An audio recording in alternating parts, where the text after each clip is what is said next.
आलोक में। एक बार समुद्र की सभी लहरों ने आगे बढ़ने से इनकार कर दिया। आपसी मोह के कारण उन्होंने सोचा कि यदि वे आगे बढ़ेंगी तो बिछड़ जाएंगी और वियोग से दुख तो होता ही। समुद्र ने काफी समझाने का प्रयास किया। मिलन का आनंद जड़ता में नहीं, गति के साथ जुड़ा है, अतः गतिशील बनो। परंतु लहरें अत्यंत भयभीत थीं। तभी कुछ आगे बढ़ती हुई लहरों ने उन्हें समझाया, देखो, हम सब भी तो उद्गम से बिछुड़कर अनंत की ओर जा रही हैं। सीमित से असीम बनने में और अधिक आनंद है।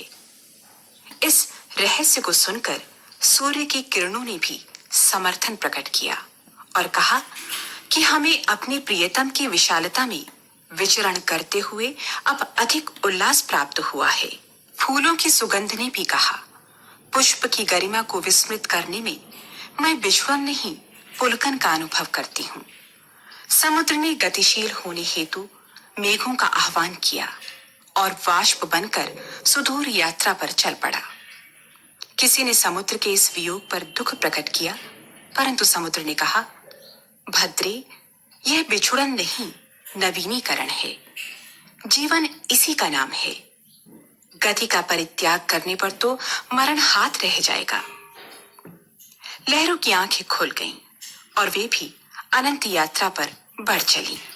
हेलेन किलर ने कहा है, यह विश्वास हमें बल देता है कि जीवन यात्रा चाहे कितनी ही कठिन हो, उस पर हम बढ़ते ही जा रहे हैं और हमारे ऊपर, नीचे और अगल बगल में शाश्वत आत्मा के स्रोत हैं।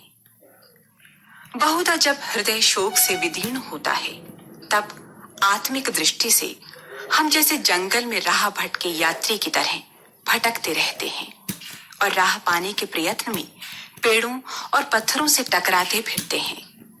मगर रास्ता मिलता है आस्था से, जो हमें कठिनाइयों के जाल से निकालकर उसी खुली सड़क पर पहुंचाता है जिसकी हमें तलाश है।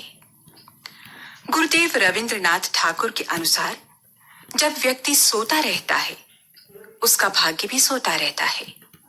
उठ बैठता है तो उसका भाग्य भी उठ जाता है। व्यक्ति चलने लगता है तो साथ ही साथ उसका भाग्य भी चलने लगता है। एक बुभुक्षु ने अपने गुरुदेव से पूछा, महाराज, मैं कौन सी साधना करूं? गुरु ने बताया, तुम वेग से दौड़ो और दौड़ने से पहले यह निश्चित कर लो कि मैं अपने लक्ष्य के लिए दौड़ रहा हूं। शिष्य ने फिर पूछा, तो क्या मेरे लिए बैठकर करने की कोई साधना नहीं है? गुरु ने फिर कहा, है क्यों नहीं। बैठकर यह निश्चय करो कि मेरा लक्ष्य क्या है और मुझे कहां जाना है। शिष्य ने पूछा, फिर क्या क्रिया की कोई महत्ता नहीं? गुरुदेव ने बताया, क्रिया के बिना तो सब कुछ निरर्थक है। क्रिया से भाव और भाव से क्रिया होती है।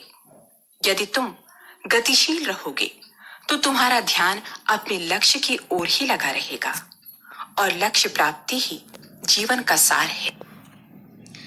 सुविचारों को आप सुन